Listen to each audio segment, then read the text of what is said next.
El versículo 17 de este capítulo 8 de la carta a los Romanos, que venimos comentando con Adrián von Speyer de El triunfo del amor, dice lo siguiente: y si somos hijos, somos también herederos, herederos de Dios, coherederos de Cristo, si es que padecemos con Él, para ser también glorificados con Él. Entonces, lo primero que nos menciona Adrián es que filiación, que ya lo habíamos comentado en algún momento, cuando nosotros hablamos de filiación, hay que verla de manera conjunta con la herencia. De hecho, Adrián afirma que filiación y derecho a la herencia son una misma cosa. Una misma cosa tanto en la ley de vida como y sobre todo en la nueva doctrina. En este caso, en el amor. En pocas palabras, esta filiación y herencia es ser hijo del Padre. Ser hijos del Padre. Esa, digamos, es nuestra herencia radical. Y por lo tanto, al ser hijos del Padre, ser precisamente, copartícipes de la filiación del Hijo de Dios, en este caso precisamente de Cristo. Y por lo tanto, también se nos ha concedido el derecho a tener las mismas cosas que Él. O sea, a tener las mismas cosas que el Hijo. De tal forma vemos que esta herencia, o sea, ser hijos del Padre, involucra que también se nos han dado, por decirlo de esta manera, los mismos derechos que posee el Hijo eterno, en este caso justamente Cristo. Y este es el don que el Padre le ha dado al Hijo para que lo trajera a la tierra. Así pues ya podemos darnos cuenta de algo fundamental.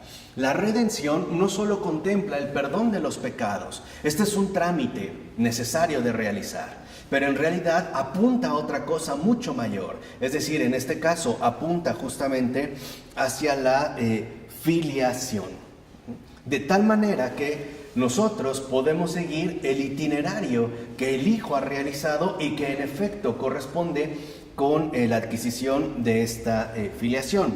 Por ejemplo, podemos darnos cuenta como en el caso de Cristo, aunque el dolor lo oscurece todo durante algún tiempo, hasta el punto de que el Hijo exclama: Dios mío, ¿por qué me has abandonado? Dice, aún durante estas horas de profunda oscuridad, Jesús conserva clara la certeza de la herencia. Y por lo tanto, justamente, digamos, lo que corresponde a su filiación, como un don a ser comunicado a los demás hombres. Y por lo tanto, justamente como el fundamento de la fe. Por decirlo de otra manera, mientras Jesús está padeciendo hasta lo indecible, o sea, hasta el abandono de Dios, y que además es más doloroso, puesto que Él sí conoce al Padre, y ha estado desde toda la eternidad con Él, y de hecho es el único que realmente le conoce, al atravesar esta oscuridad total, tiene la certeza plena de que este sufrimiento no es inútil, porque precisamente es el sufrimiento que conlleva a esta cuestión y por lo tanto a lo que representaría el verdadero fundamento de su fe, la herencia que quiere legarnos a todos nosotros. Dicho de otra manera, cuando Jesús está ya en el extremo pleno del padecimiento, no al grado, dijimos, de que exclama en la cruz: Dios mío, ¿por qué me has abandonado? Lo mantiene en pie la certeza de lo que el Padre le ha enviado a que nos deje, de este don precioso de la filiación que quiere que ahora también sea adquirido por todos y cada uno de nosotros. O por decirlo de otra manera, lo que a Jesús lo mantiene precisamente en la cruz es el amor inmenso que el Padre también nos tiene a cada uno de nosotros y que Él ha venido a transmitirnos de manera concreta, de manera real, de manera incluso, vamos a decirlo así, radical. ¿Por qué? Porque Él quiere que nosotros también estemos con el Padre, que estemos con Él, que seamos con Él al mismo tiempo hijos del Padre y por lo tanto también herederos suyos. Así pues, Cristo quiere dárnoslo todo. Y por lo tanto, también Cristo quiere que recibamos todo lo que el Padre nos ha querido compartir. La filiación y por ende justamente la herencia, ¿no? Esta es, digamos, como una línea fundamental que no podemos pasar por alto. Así pues, lo que dice en ese sentido Adrián es que los cristianos, por ejemplo, pueden vacilar porque no pueden comprender suficientemente lo que sucede en ellos al aceptar la fe. Y esto es algo fundamental. La fe involucra la aceptación de este don. Literalmente, tener fe es aceptar que sí he llamado o que, digamos, que el Padre me quiere a mí también como su hijo. Como un hijo con la misma herencia y por lo tanto con los mismos derechos que posee el Hijo Divino. Eso es la cuestión de la fe.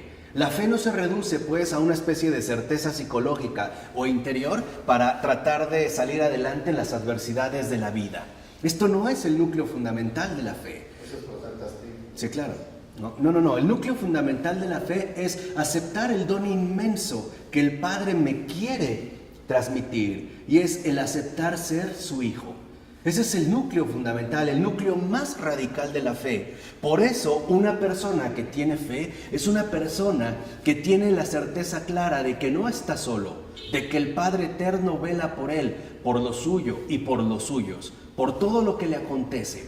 En pocas palabras, el verdadero hombre de fe es aquel que reconoce que está en las manos del Padre, en todo, sea lo que sea.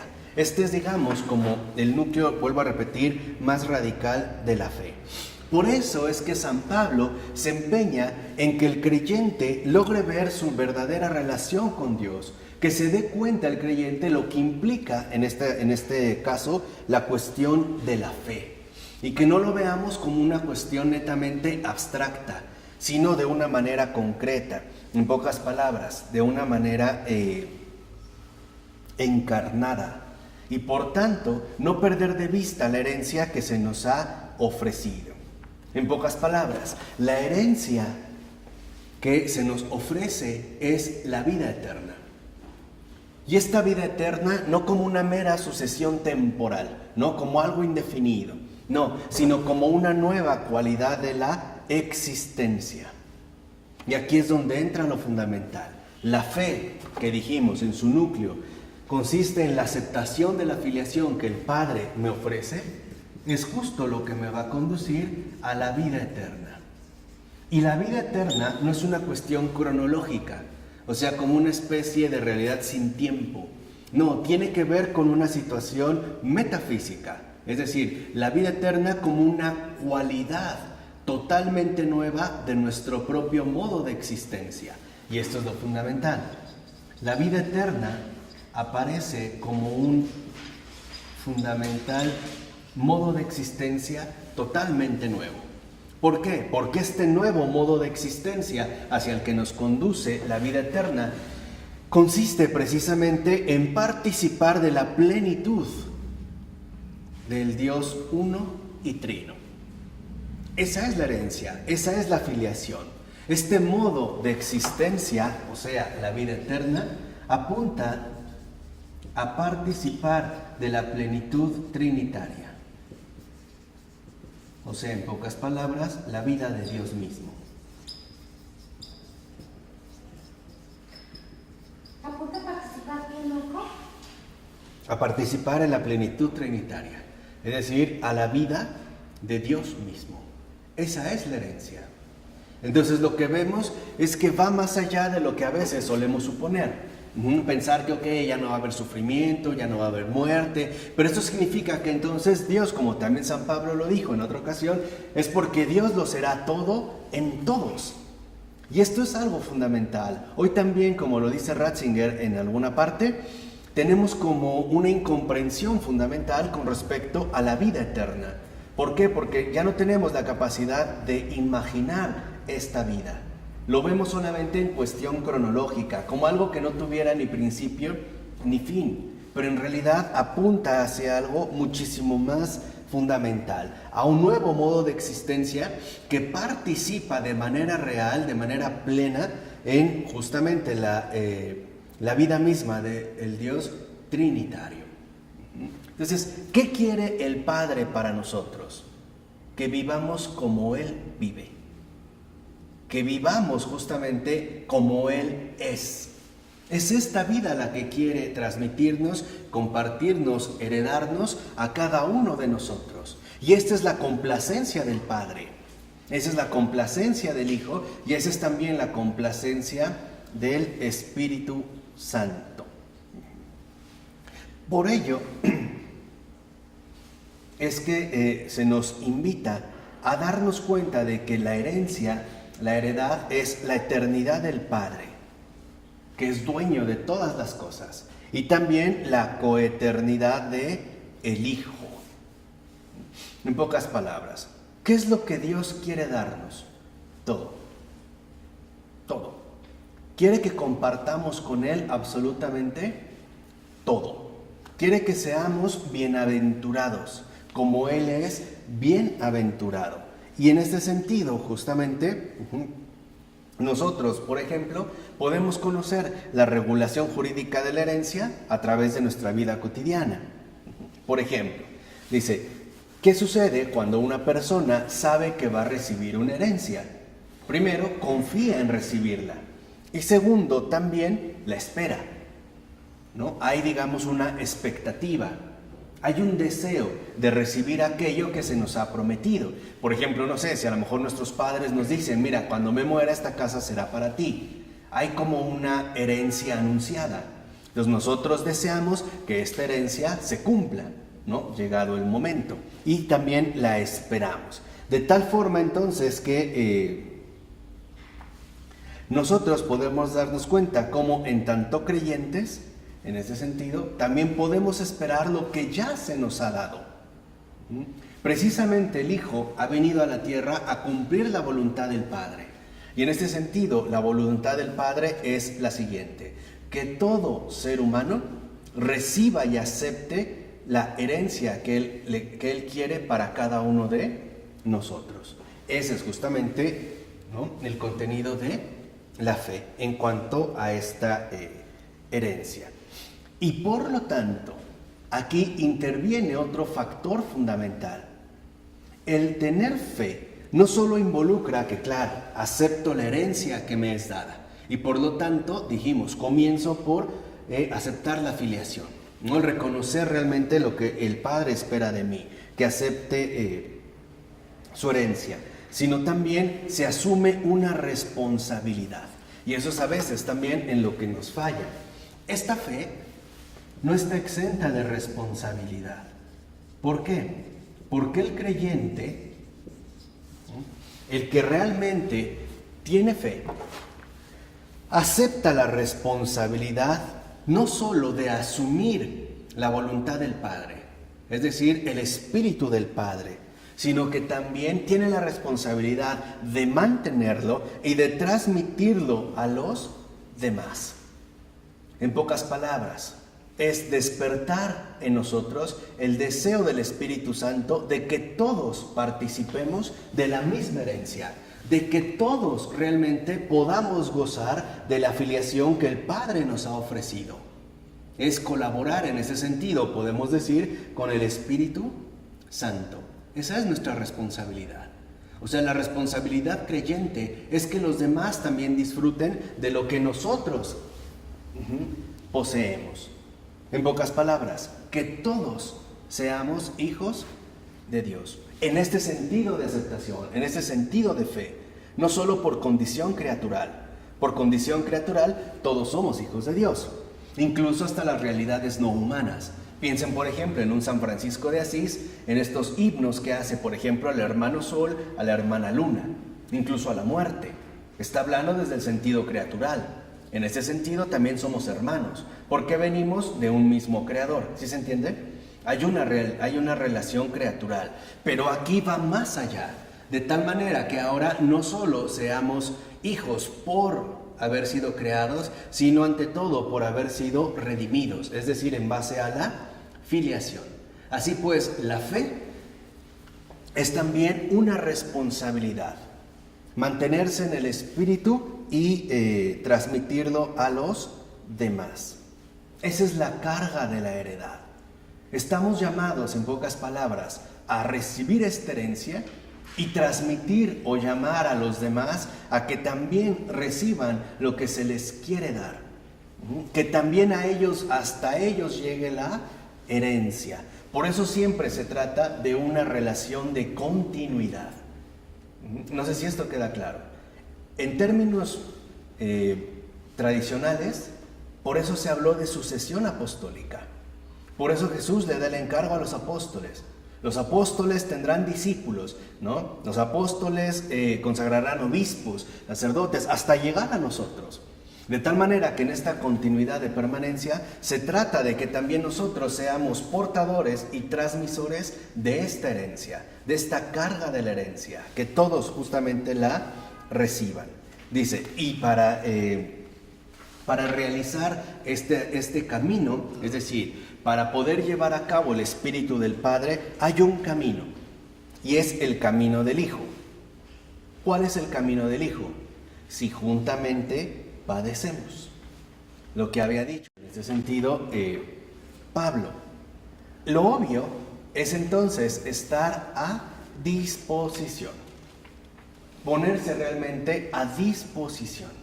Eso es lo primero que se pide de nosotros en el camino del Hijo. Estar a disposición plena de el Hijo. Obedecerle. Atender de manera plena a lo que es suyo. Sin indiscreciones y sobre todo sin extralimitaciones, ateniéndonos sencillamente a lo que significa estar con Él. Estar con Él, acompañarle, ¿no? Estar con Él. ¿Dónde? Donde Él esté, o donde Él quiera que estemos nosotros con Él. A ver, un ejemplo.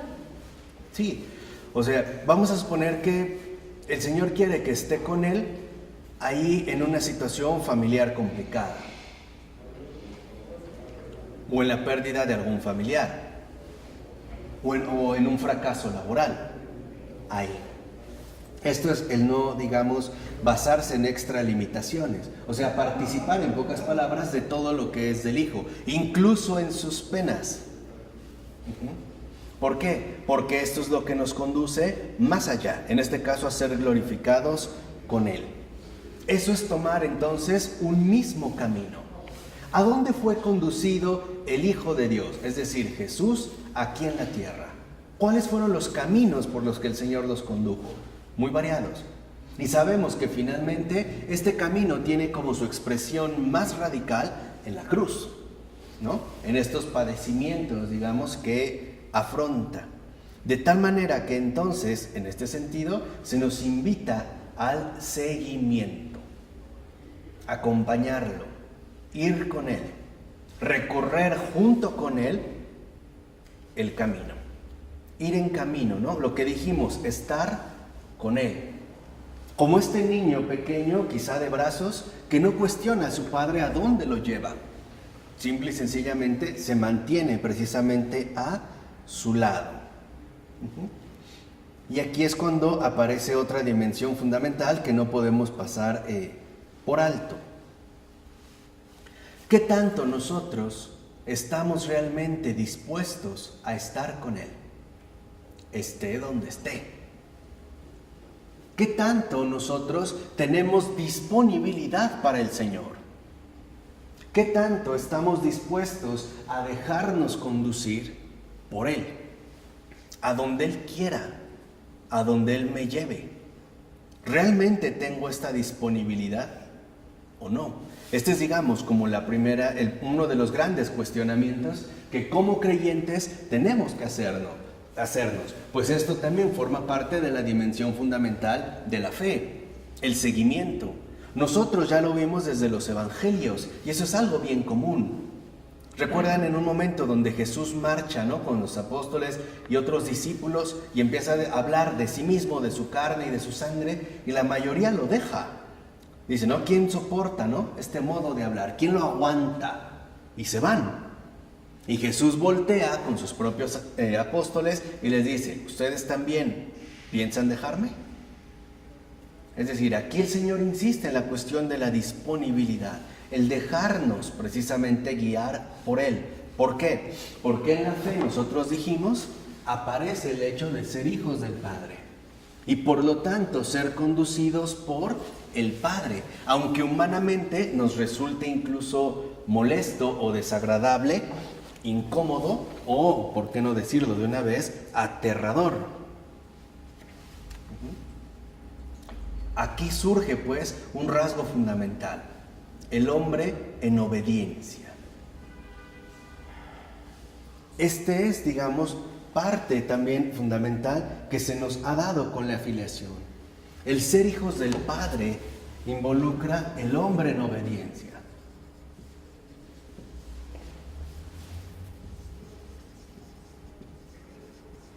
Y aquí entra la palabra clave, obediencia. ¿O no Jesús, desde que se encarna, es pura obediencia? Total obediencia, sin cuestionar, dejándose llevar. Si el Espíritu lo lleva al desierto a ser tentado, va al desierto. Si el Espíritu lo lleva a las bodas de Caná, va a las bodas de Caná. Si lo lleva a Getsemaní, ¿no? Lo lleva por la pasión, por la cruz, incluso hasta la resurrección. Simple y sencillamente, en este sentido, Jesús, como Hijo del Padre, se deja llevar por el Espíritu, porque esa es la voluntad del Padre. Hoy tenemos un problema muy fuerte como hombres modernos, que somos por lo menos herederos de los modernos, y es que hoy para nosotros la obediencia parece atentar contra lo más fundamental de nuestra propia humanidad. Dicho de otra manera, hoy la obediencia la vemos como una imposición, como algo que va en contra de mis más altas aspiraciones, que tienen que ver con el hecho de la autorrealización. O por ponerlo en términos más sencillos, hoy estamos convencidos de que cada uno debe hacer lo que le venga en gana y que no te debes de dejar guiar por nadie más, que nadie te diga lo que tienes que hacer. Bueno, hemos llegado hasta el ridículo de la ideología de género, donde nos dicen que incluso tú no naces siendo ni hombre ni mujer, sino neutro, y que nadie te tiene que imponer lo que tú sexualmente vas a escoger o a definir. Eso tú lo podrás hacer, de hecho lo debes hacer por ti mismo. No sé si me explico. En pocas palabras, la obediencia, ojo, no es un seguimiento a ciegas o imposición. La obediencia es la entrega plena, o como nos dijo el buen de Sergio, el compromiso que establezco con el Padre Celestial. Esa es la obediencia. Saber que por donde me lleva el Padre es el mejor camino para mí y para todos. ¿Puedes repetir, Marco? Compromiso que establezco. O sea, es el compromiso que establezco con nuestro Padre Celestial, con el Padre Celestial. Saber que el camino por el que me conduce es el mejor para mí y por lo tanto para todos. Piénselo en el caso del propio Jesús. El camino por el que nos conduce tiene de todo, ¿no? Tiene buenos momentos, tiene muy malos momentos, tiene situaciones muy críticas, tiene situaciones extremas. Pensemos en la crucifixión. Sí, pero su fin último es la resurrección. En pocas palabras, valió la pena. Y por Él todos fuimos salvados. Eso es lo que nosotros debemos de entender en el sentido de la responsabilidad. En pocas palabras, el hombre en obediencia es un bien para todos, es para bien de todos. Si yo cumplo la misión que Dios me tiene preparada aquí en la tierra, miles y miles de almas se van a ver beneficiadas, de manera directa o indirecta. O por seguirlo en estos términos, la herencia será cada vez más y más aceptada. Si yo no permanezco en obediencia, no solo me privo de la filiación, no solo renuncio a mi herencia, perjudico a muchas otras almas. Y esto también es otra de las dificultades que hoy atravesamos. Vivimos ya bajo el imaginario social de un individualismo cerrado, a todo y a todos. Hoy pensamos que nuestra vida no tiene mayor repercusión de nuestra propia esfera individual, ¿no? De nuestros acontecimientos inmediatos. Y eso también es un error grave, porque es una ceguera que va contra la realidad misma de las cosas. Dicho de otra manera, el hombre en obediencia es justamente la continuidad de esta responsabilidad del hecho de que la salvación alcance a todos, de que a todos les llegue su ¿qué? Su herencia. Pongamos este ejemplo. Supongamos que nuestro amigo Luis decide heredar todos sus bienes y hace bolsitas, ¿no? Repartido, y nos dice que estas bolsitas le encarga a Cristi que lleguen a tales personas, a Rafa que vayan a tales personas, a mí a tales personas, a Isa a tales personas. Y a lo mejor Cristi se pone en marcha, Rafa se pone en marcha, pero yo decido no ir. ¿Qué pasa con ese encargo? ¿Lo recibieron? No lo recibieron. Y no lo recibieron porque yo no quise mantenerme fiel a la herencia que Él quiere que repartir. Esa es la fe. ¿Sí queda claro ahora qué es la fe? La fe es justamente, ¿no?, aceptar el encargo que se me ha dado, recibir mi herencia para que los demás, para que esa herencia también llegue a todos los demás. Esa es la importancia de la obediencia. O sea, darnos cuenta que la obediencia siempre es en beneficio de los demás. Pensemos en un caso muy sencillo. Cuando uno corrige a un niño y le fomentamos la obediencia, lo que queremos es que su comportamiento no perjudique a otras personas, no se vea reflejado en los demás. En pocas palabras, la fe es algo social, no es algo individual. La fe, de verdad, no tiene nada que ver con la cuestión individual. Esto no es lo relevante. Lo importante en la fe no es que mi alma se salve, es que todos reciban aquello que les pertenece. Y por eso cada uno de nosotros es enviado como un mensajero. Cada uno de nosotros, siguiendo el camino del Hijo, el camino fundamental de ser hijos del Padre, está llamado a realizar en la tierra lo que el Hijo ha hecho. Traer la buena nueva para todo el mundo. Por eso la definición que se da, que la fe es la certeza de lo que no se espera. Exactamente. La evidencia de lo que no se ve. Exacto. Eso es San Pablo, ¿no? La evidencia, ¿no?, digamos, de lo que no se ve, ¿no? La certeza de lo que se espera. Esta es la fe. Entonces, por favor, necesitamos recuperar de nuevo la dimensión social de la fe, es decir, la realidad de la verdadera catolicidad. Esto es algo urgente en estos tiempos. Darnos cuenta de la implicación que tiene y el encargo que hemos recibido. Esa es parte de la responsabilidad. Se nos da, pero también se nos invita a llevar, a transmitir, a compartir, a anunciar. ¿Cuál es uno, digamos, como de las indicaciones fundamentales que Jesús le da a sus discípulos? Vayan y anuncien el Evangelio. O sea, vayan y díganle a todos sus hermanos que también son hijos de su Padre, que vengan a recibir la herencia que les pertenece. De tal forma que entonces adquiere una dimensión verdaderamente católica. Esa es la fe católica. La fe católica es reconocer esta herencia que ha sido destinada para todos. Es ir y llamar al otro, decirle, mira lo que se te ha dado, mira ya lo que se te ha otorgado. Es importante que esta filiación tenga una respuesta, ya sea de aceptación o de rechazo, pero hay que darla a conocer. ¿No es esta de fondo la buena nueva? ¿O acaso consistía en que iban a bajar las tasas de interés? ¿En que iba a haber cambios económicos a nivel mundial? ¿O que el Imperio Romano había anulado los impuestos, digamos el cobro de impuestos? No, no estaba en este nivel, estaba en otro nivel más fundamental, en el nivel del verdadero anuncio, la filiación. Por eso el hombre en obediencia nos hace ver que la obediencia siempre es en beneficio de los demás. O sea, transmitirles, darles a conocer y hacerles saber a los demás la enorme herencia que les corresponde. Ya, digamos, persuadirles de que la acepten. Esa es la evangelización, pero no se puede obligar. Pero lo importante es que lo sepan, ¿no? Que sepan literalmente a qué es que han sido llamados.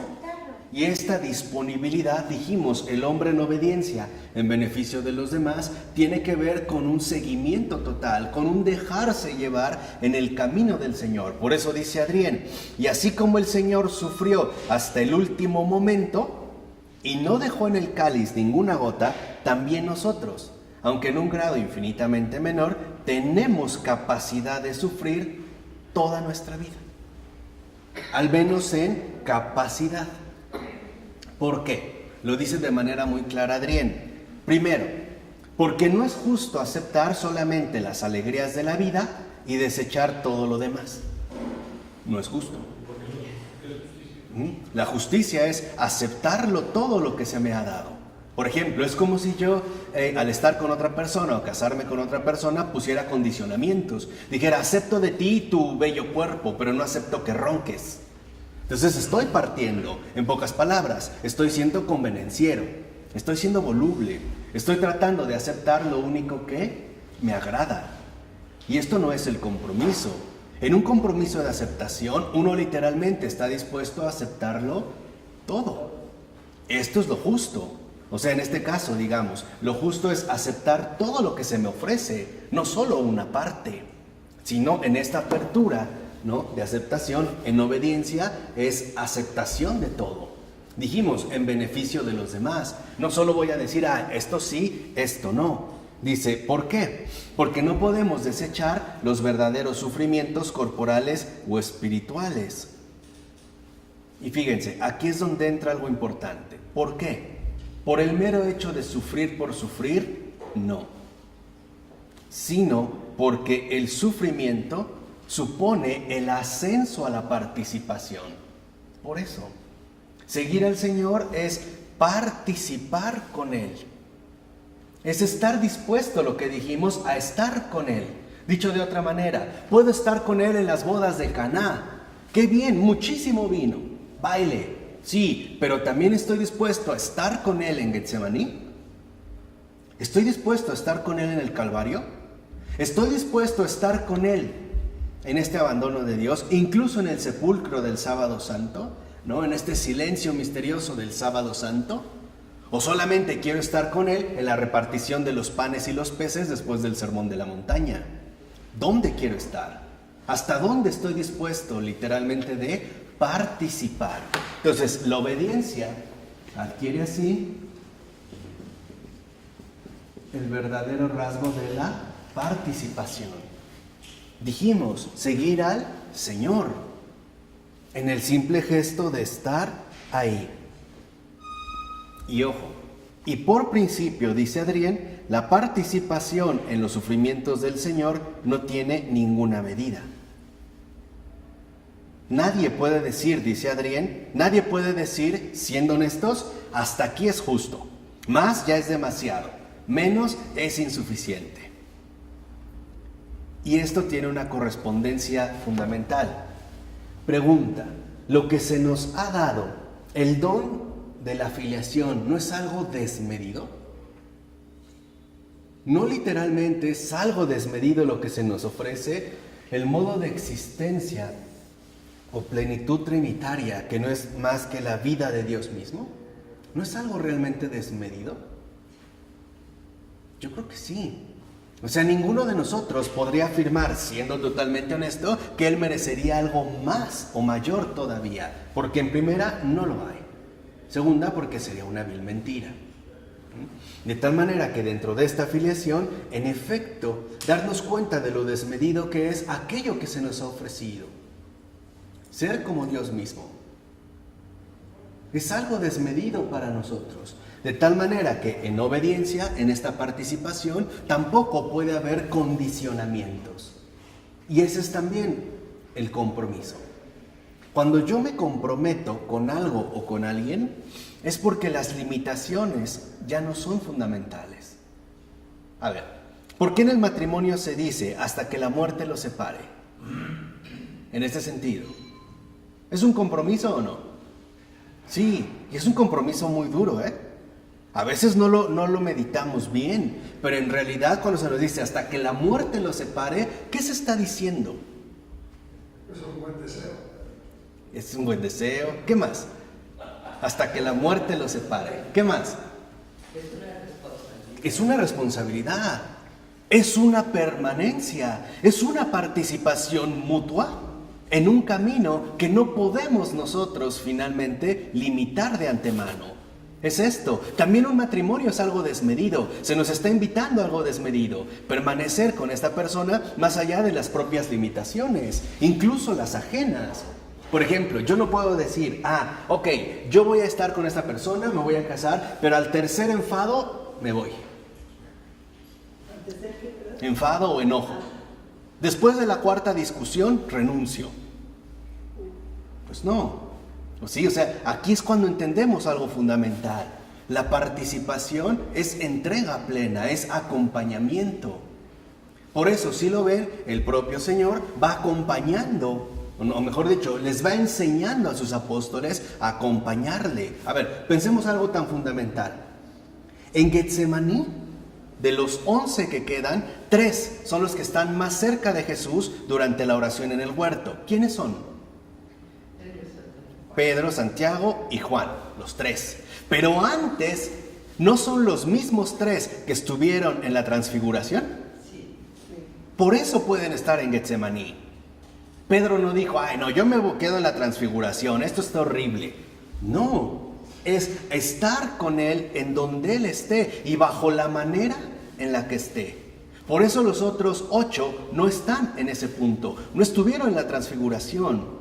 No tienen, digamos, todavía el sustento que les permita afrontar la situación dolorosa. No sé si me explico. De hecho, si lo ven, tanto Pedro como Santiago y Juan han visto la transfiguración total del Señor. Tanto en el monte, ¿no? Cuando se acuerdan, se transfigura y sus vestiduras son resplandecientes, como en Getsemaní, donde se transfigura en una forma no humana, totalmente debilitado, remolido, ¿no? Sudando sangre. Es una doble transfiguración. De tal manera que entonces el punto es, en esta participación, ¿hasta dónde estamos dispuestos a estar con el Señor? Porque esta participación, siendo honestos, es incondicional. ¿No es así el amor? ¿No es realmente así el amor? Incluso ya en nuestra realidad humana, ¿no es incondicional? ¿Qué pasaría si ¿Qué sucede cuando en un gesto humano nos ponen de antemano condiciones?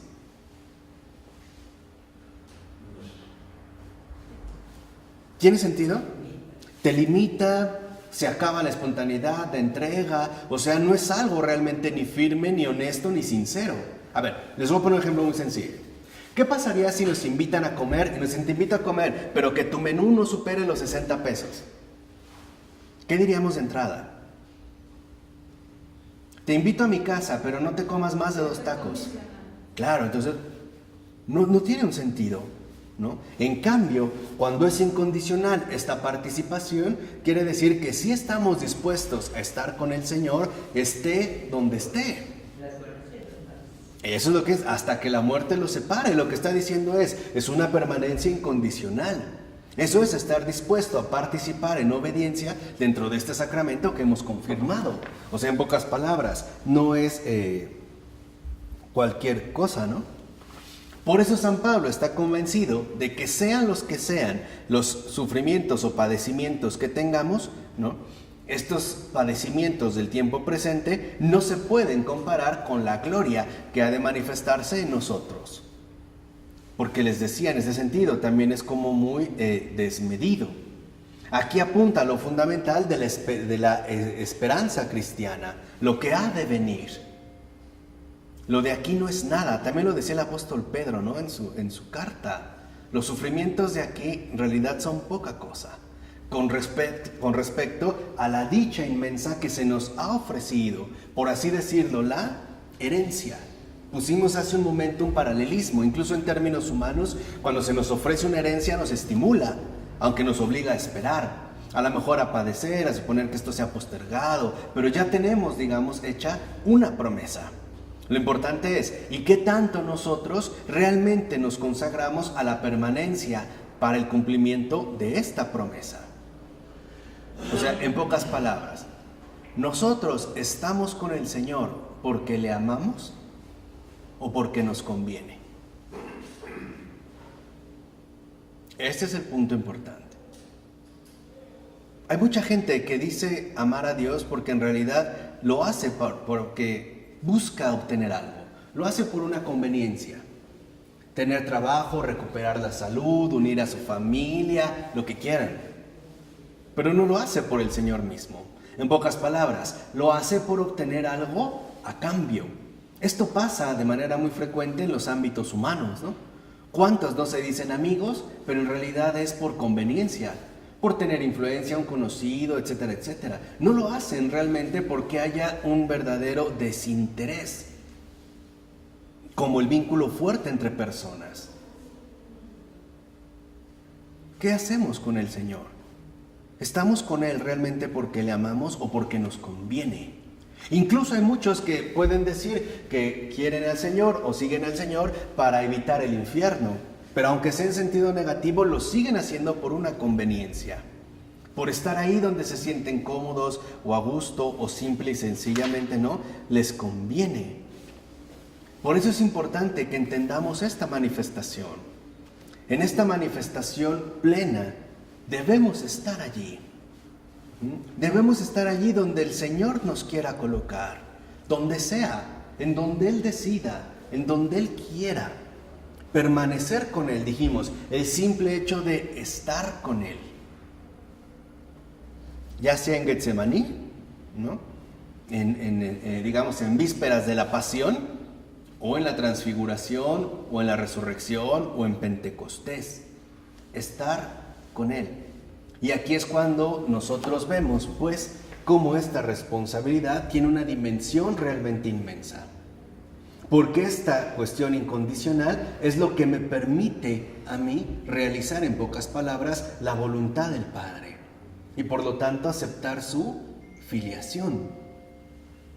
Es como si Jesús hubiera dicho, no, yo no voy a entrar a Jerusalén en un burro, denme un corcel, ¿no? Un caballo de pura sangre árabe. ¿No? Estos como muy reconocidos en el ámbito hípico. No, él acepta que sea un burro. Lo mismo que sus apóstoles son unos burros. Punto. Igual. No dijo, no, yo quiero a los más sobresalientes del entorno, ¿no? No. Burros. Cabezas duras. Igual que nosotros. No dijo, no, yo quiero una humanidad diferente donde tenga tal y tal cosa. No, dijo, yo quiero a los hombres así como son, porque ese es el amor de Dios. El amor de Dios hacia nosotros es un amor incondicional. Y si nosotros aceptamos ser hijos de Él, es decir, tener su espíritu, no es porque participamos de su mismo perfil, por decirlo de alguna manera. ¿O no? Porque se supone que estamos participando justamente de ese mismo perfil. Así entendemos algo más fundamental. Dice Adrián, así podemos decir que si Cristo en cierta medida necesita de nuestro sufrimiento como participación, o sea, como un signo de que le damos nuestro sí, afirmamos de que le hemos dicho sí al Señor, y su redención es operante en nosotros, entonces, en un sentido mucho más profundo, nos necesita a cada uno de nosotros en el cielo para manifestar en nosotros su gloria. Y esto es lo fundamental. Si yo le he dicho sí a Jesús, no solo es porque le digo sí en el sufrimiento, como aceptación, ¿no? Digamos, de su acompañamiento, sino también porque le estoy diciendo sí a su glorificación.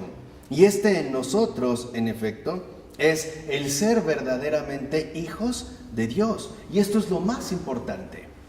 Por decirlo de otra manera, lo fundamental es que no solo seamos objetos de su misericordia, sino, como decía C.S. Lewis en un libro que se llama El peso de la gloria, ser ingredientes reales de su complacencia.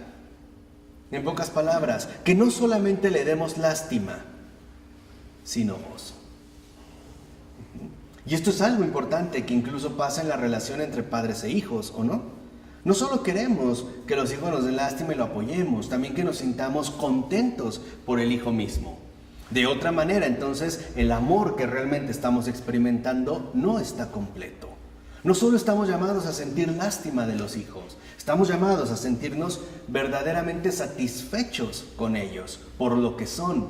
y decir con todo gusto, este es mi hijo muy amado. Eso es parte de la cuestión también incondicional. En pocas palabras, no solo queramos ser objetos de la misericordia divina, sino, como dijimos, ingredientes reales de su divina complacencia.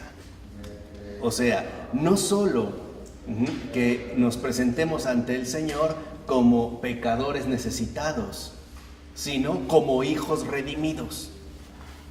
Esa es la incondicional, digamos, la cuestión incondicional de la participación, querer participar de su redención.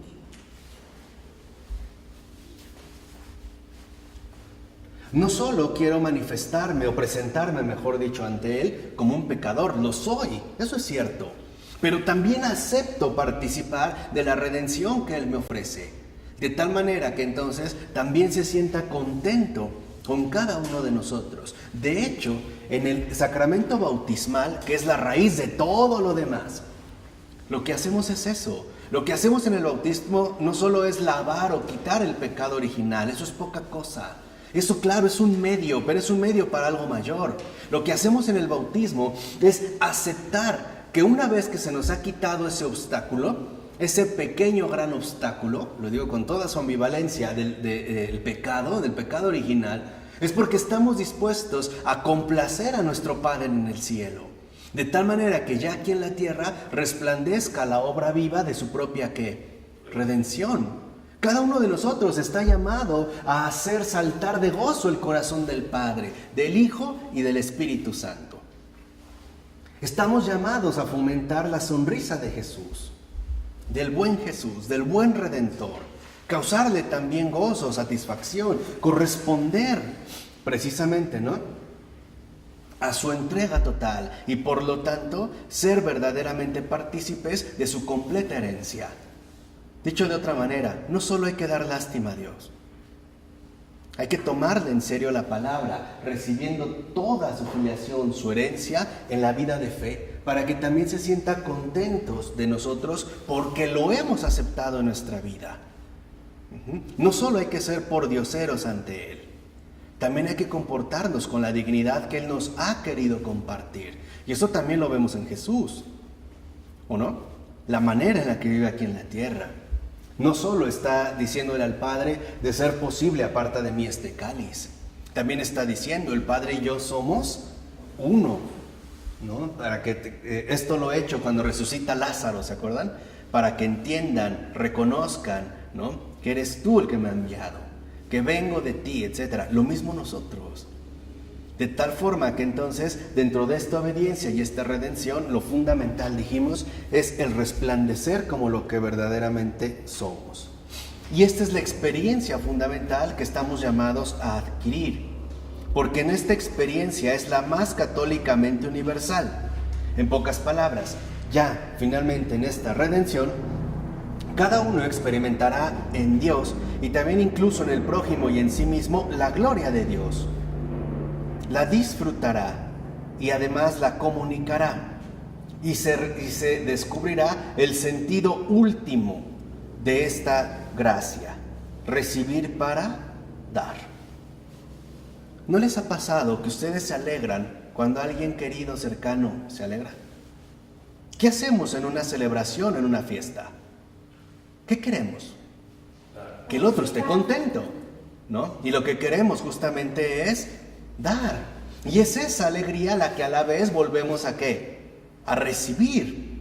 Y la volvemos a dar, ¿no? Piensen, por ejemplo, cuando se cantan las mañanitas durante un pastel, que le soplen las velas y aplaudimos, pone contento, lo queremos ver contento, y esta cuestión también a nosotros nos pone contento. Es así como el Hijo asumió la vida humana para volverla a dar por todos, para entregarla en la cruz al Padre, ¿o no? Así se encuentra realmente el sentido de la vida. Se nos ha dado vida para darla por todos, para entregarla por todos. Y ese es el movimiento fundamental del amor: dar y recibir. Y esta medida adquiere pues la verdadera plenitud del intercambio divino. El darlo todo y estar dispuesto a recibir lo que todo. ¿No es esto, por ejemplo, el matrimonio? No, en un matrimonio me doy todo, pero también estoy dispuesto a recibir lo que todo. Sus ronquidos, sus malos momentos, el mal aliento. O sea, pensemos en las cosas más básicas. Pero también, por ejemplo, su buen carácter, su dulce corazón, sus múltiples atenciones. O sea, todo. No le digo, ay, me quedo con lo malo. No, lo acepto todo. Tampoco digo, me quedo con lo bueno. No, literalmente lo acepto todo. Este es, digamos, el proyecto fundamental de la filiación y de la herencia. ¿De acuerdo? ¿Preguntas, dudas? ¿Una? Vamos a dejarla hasta aquí. En nombre del Padre, del Hijo y del Espíritu Santo. Amén. Pues me da gusto verlos de nuevo. Espero que hayan resucitado.